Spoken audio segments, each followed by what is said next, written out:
So now I want to touch on Joss real quick. Joss Whedon, who we've talked about a couple of times on this show, and who has a history of doing leading actors. Well, before that, something about comic books. He wrote the Astonishing X-Men.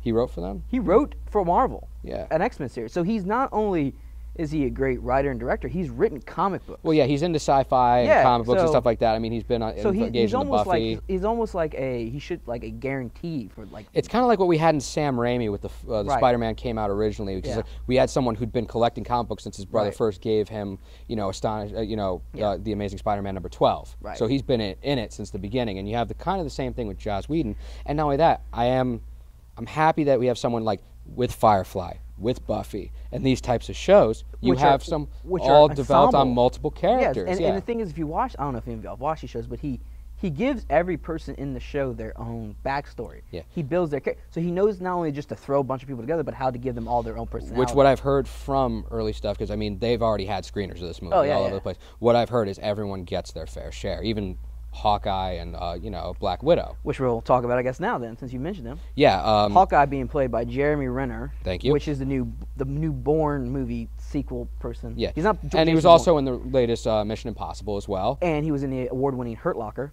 Yes, he was. Yeah, which he was nominated for an Academy Award. Yes. For it.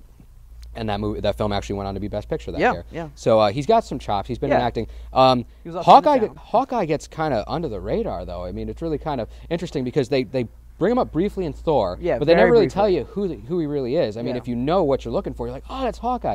And he's one of the staple Avengers. He's pretty much always there. Yeah. And well, he works for S.H.I.E.L.D. more or less. Now, he was independent in the comics, but now in this one they have him as a S.H.I.E.L.D. agent, because everyone who's pretty much human involved is an agent of S.H.I.E.L.D. Right. Automatically. Unless they're Tony Stark in there. Well, I don't count him. His genius elevates him past. And not only that, with enough money, you're not people anymore.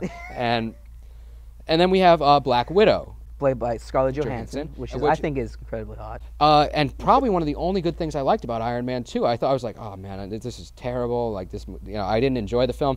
Her fight sequence towards the end there was amazing. I was like, wow, that just saved the movie for me. Yeah. And she plays the role very well. Yeah. And the Black Widow, I think the name says it all right there. But she monitors all these people, and not only that, she's kind of like a Nick Fury in training, where it's like, oh, here's this person who thinks he's going to keep Captain America and Thor in check. You know what? They do. Yeah. I don't know how they do it, but they always keep these guys in check. They always have. They're on plan, D before anyone else is even finished with plan A. Yeah. And so you have that kind of setup, and these are the 6 people we're really going to be seeing. Well, so not only that, you're also going to be seeing something else you forgot is Nick Fury. Or? No. Well, Nick Fury played by Samuel L. Jackson, but also Agent Coulson played by Clark Gregg. I got nothing to say about him. Oh, you don't like Clark Gregg? You can cover that. Him. I've watched him in a couple of television show stuff, and I think he looks decent, but he is in the movie, and from what I understand, he's also one of those guys that's like a huge fan of Captain America. The thing is, I felt like in the original Iron Man, I didn't have a problem with it. It was played very well, but when he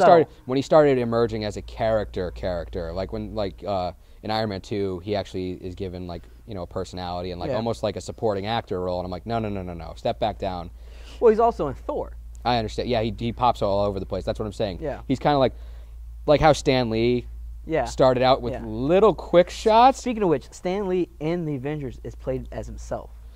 Usually he plays someone else. I looked into the credits. It says Stan Lee. As himself. And also something I wanted to quickly mention, we forgot to mention about the Hulk, voiced by Lou Ferrigno, who was the Hulk in the original 70s television show. He's uncredited, but he's in there. Yeah, he's going to be the voice, so all the snarling and things like that you hear from the CGI character. Or Hulk smash, Yeah, that's going to be the guy who played the Hulk. Yay! Yeah, and it's one of those nice little fan things, because he was in the previous 2 Hulk movies. Yeah, I love the Hulk series. Yeah.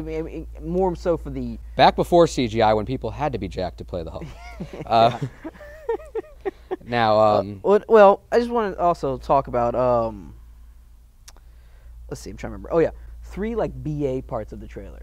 There are parts, to me, I think in this trailer that are just like, oh my god, this is going to be great because of these little sequences. Okay. One is at the very end when this, centipede worm creature comes around. Oh, yeah, when Iron Man, I'm bringing the party back to you. Yeah. I thought that was oh, yeah. And then where they're circling, they're all the camera circles around them, and they all Black Widow's cocking her gun, and they're all getting ready for like a showdown. I'm like, hell yeah. Yeah, I've been seeing those revolving shots appearing a lot more in superhero movies. Yeah. Most specifically in recently in The Dark Knight. Yeah. Where with Heath Ledger, and they were just doing the revolving scene as he's telling the story to Maggie Gyllenhaal. Yeah. And it's a well done shot. The thing that throws me with that is you can tell all the CGI. So. But I love it. I just love it because you have all these superheroes in one little area, and it's like. Yeah, backs to each other, and they're actually it's the only way you can corner 6 people. They're like literally stuck there. Yeah, and then the shot right before that is when Iron Man's falling out of the sky, and Hulk just comes out of nowhere and just catches him and like on the building, scraping out. I'm like, very Transformers though. I don't care. I was like, I saw that, I was like, oh my. Yeah. And so what's the top one? Because I think me and you are going to share the top one. If not, I'll jump in after this. Go ahead. That's the top one. That was okay. Yeah, what's your big BA moment? My top one was when you see the standoff between the 3 top guys, Iron Man, Captain America, and Thor, when they're clearly trying to find Thor. Yeah. And so it's really interesting because you can tell, even though, and it goes back to the time bomb thing we were talking about. Yeah.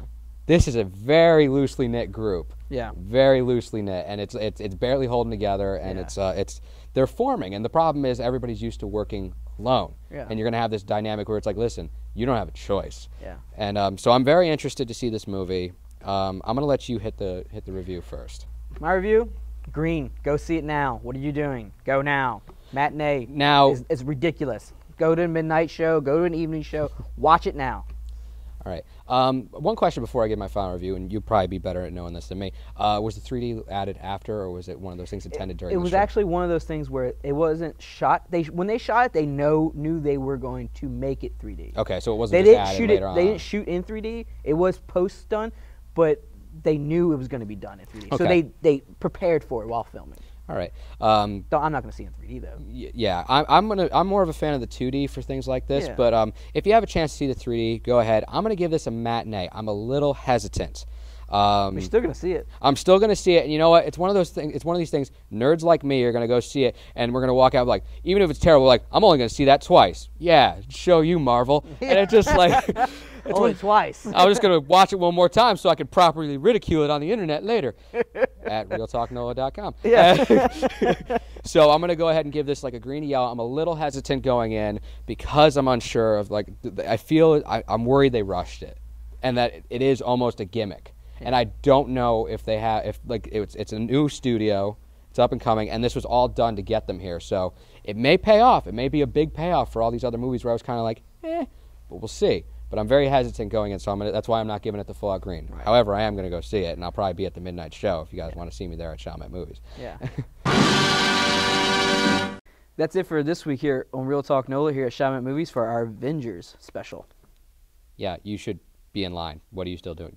What is it, 7 o'clock already? Yeah, 7 o'clock. All right, you have 5 hours. I'm sure the line's already out the door. Don't cut in line. Never mess with nerds. All right, we get violent in large groups. You know how you'll know they're nerds? They'll have T-shirts on.